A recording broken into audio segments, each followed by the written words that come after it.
because, Akash, this is what you're here for. I know you have strong feelings about this, but I also know that you're going to say Blake go first on this topic. So I'm going to say Blake go first on this topic.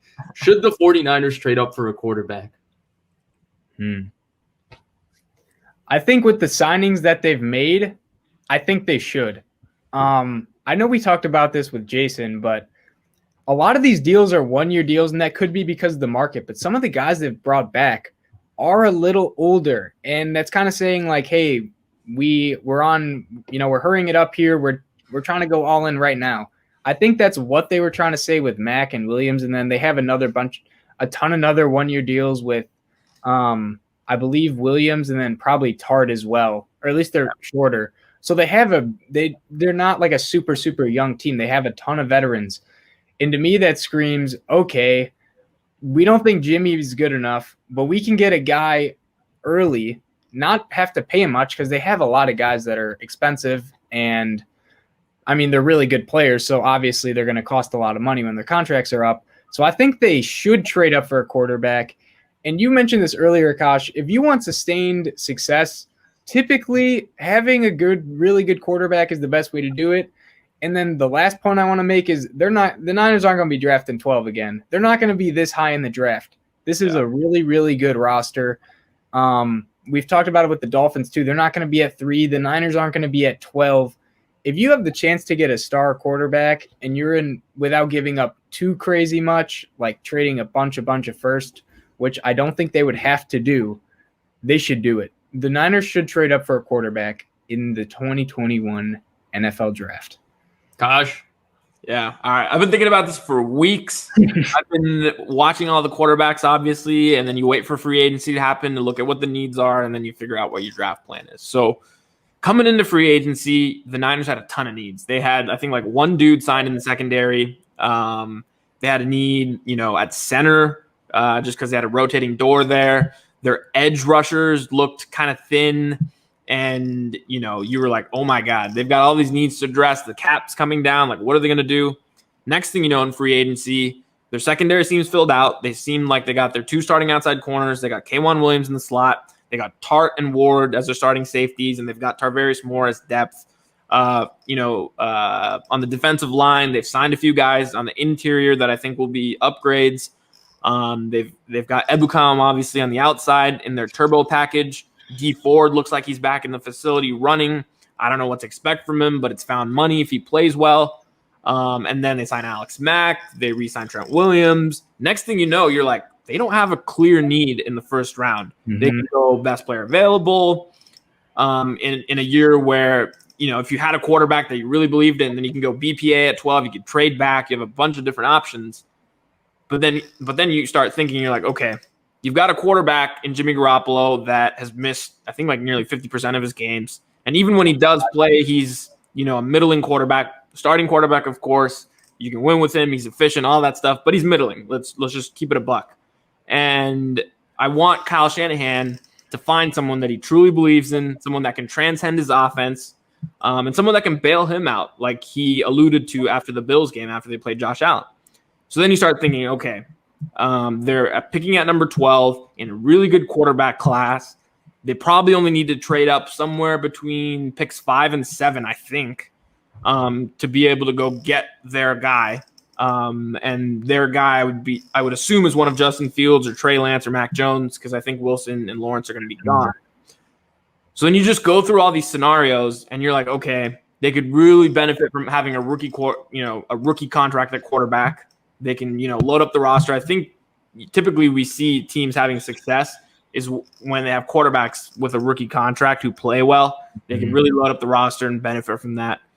And just given all those things, I've been just pounding the drum for this, that they should trade up, be aggressive, swing for the fences.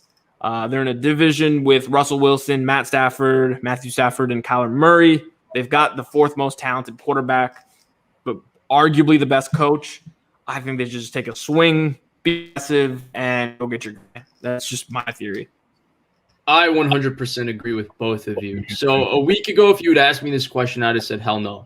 There were too many holes on this roster, but somehow the Niners did a phenomenal job of being able to bring everybody back. And look, I'm not someone that's always about, hey, run it back, bring the same team back, because I think that when something doesn't work, it's not worth trying it again because it's not going to work again. Mm-hmm. But in this case, the Niners' best possible options, like in interior defensive line, DJ Jones was the best possible option, and bringing him back was massive. Jason Verrett and Tart, to me, were their two best options in terms of at corner and at safety. Bringing them back was essential. And just like that, I just think that what the Niners were able to do is that they were able to bring back 20. They have 21 confirmed starters, basically. And that's including the quarterback. I think right guard's their only position of flux, and they have a giant training camp battle for that between Colton McKivitz, Daniel Brunskill, and I'm thinking possibly another draft pick in the 4th or 5th round. So they have 21 confirmed starters coming back, and they also have depth. And so this is the year for them. 12, like you said, 12-7, 12-6, 12-5 is not that bad. I think we all assume Lawrence going 1. Wilson's going 2. I have a feeling Miami will go Jamar Chase, Devonta Smith, whoever they prefer at receiver. And then from all accounts, it seems Atlanta's going to go Trey Lance at 4. Maybe they're not. Who knows? But that's kind of where it is. So Justin Fields, Mac Jones, and it's only them versus Carolina to get up to 5-7. I think this is the year to go make it happen. And another part of it is something we talked about offline before the show, actually, and it was we were talking about the Fred Warner contract and how they were going to make it happen, all of that.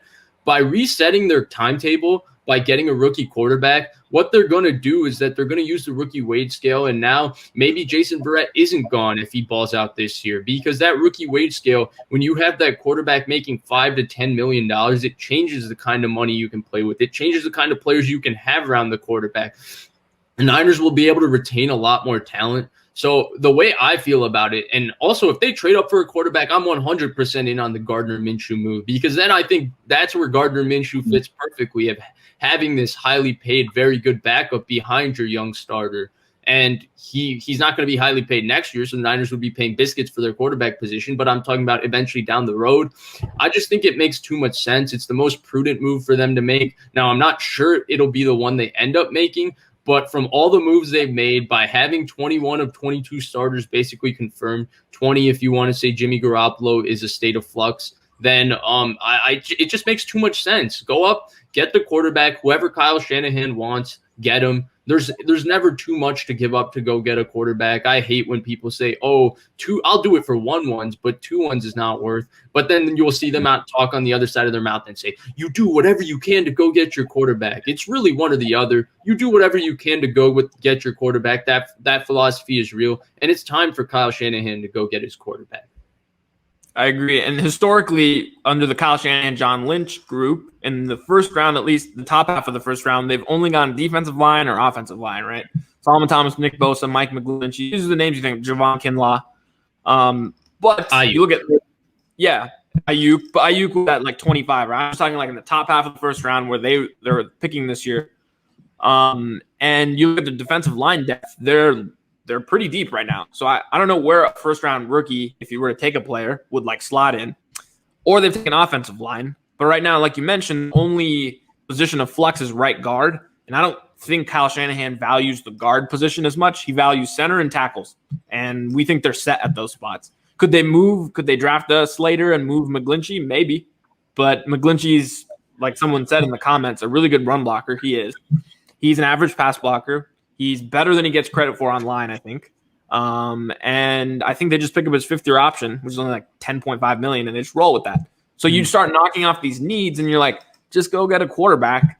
You've got this good roster, and you just see where the chips fall from there. I did have one thing. Oh, you can go. Yeah. Go. No, jump in. I was just going to say, so Akash mentioned that teams can like load up their roster. And just a couple examples of that over the years. Look what the Ravens have done with Lamar. Look at all the guys they've acquired through trades. This past year, they got Calais Campbell, Yannick Ngakoue. They went and got Earl Thomas. They went all in. The Cardinals, they said, okay, we need a better receiver. Larry Fitzgerald is like 80 years old. All right, DeAndre Hopkins, they just got J.J. Watt. They've made trades or other moves to get like high talented people.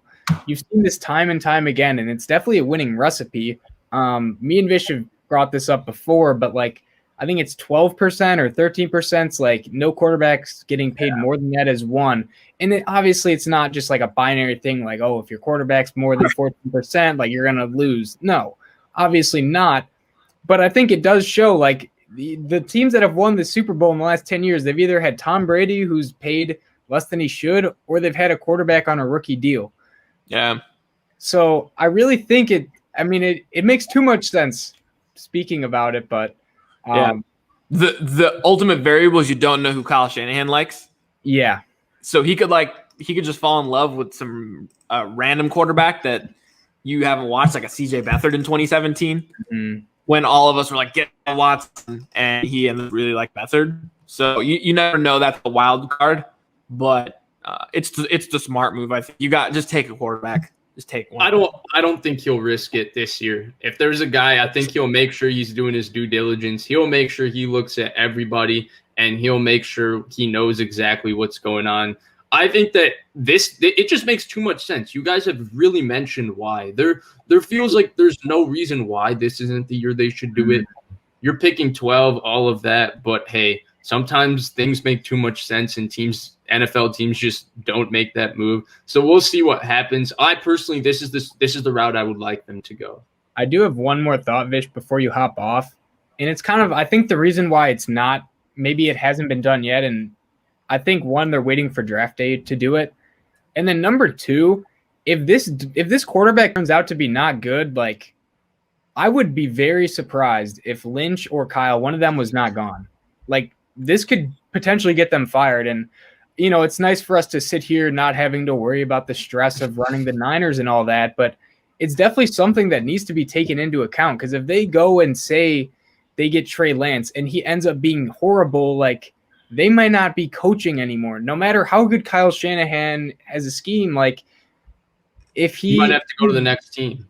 Yeah. And that I think that's seriously something that like I think that's one of definitely the biggest reasons why they haven't done it and something we should think about or discuss more. No, I think it's very real. And you know what? I'm not even saying move off of Jimmy Garoppolo. Like you can trade up, get your guy now. Financially, it's not the most prudent for next year, but the roster is basically set for next year. Right? We said 21 of 22 starters are set.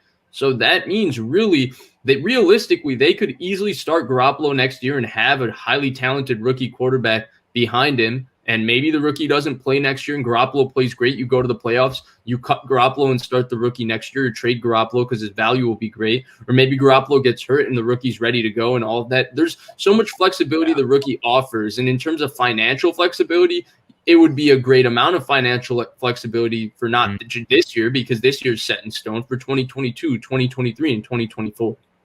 Yeah, and honestly, we talk about Kyle Shanahan and John Lynch like they are proven winners. And they had the one season, 13-3 Super Bowl, all that stuff. But if you just compare them to Sean McVay, Les Snead, who are their contemporary counterparts, came in at the same time, division rival, same type of quarterback, different rosters, I get it. But Sean McVay and Les Snead have been kicking ass now for 4 seasons, made the playoffs, 3 times, right? 3 out of 4 winning records. 4 years, 4 winning seasons, 1 Super Bowl appearance, just like the Niners. So Kyle Shanahan's had 3 losing seasons. 2 of the years I would attribute it to not having the quarterback, right? Quarterback getting hurt. So we just give them the excuse. But you can't go back into 2021 knowing what we know now about Garoppolo and say he gets hurt and you have to roll out a backup, not a rookie, a backup.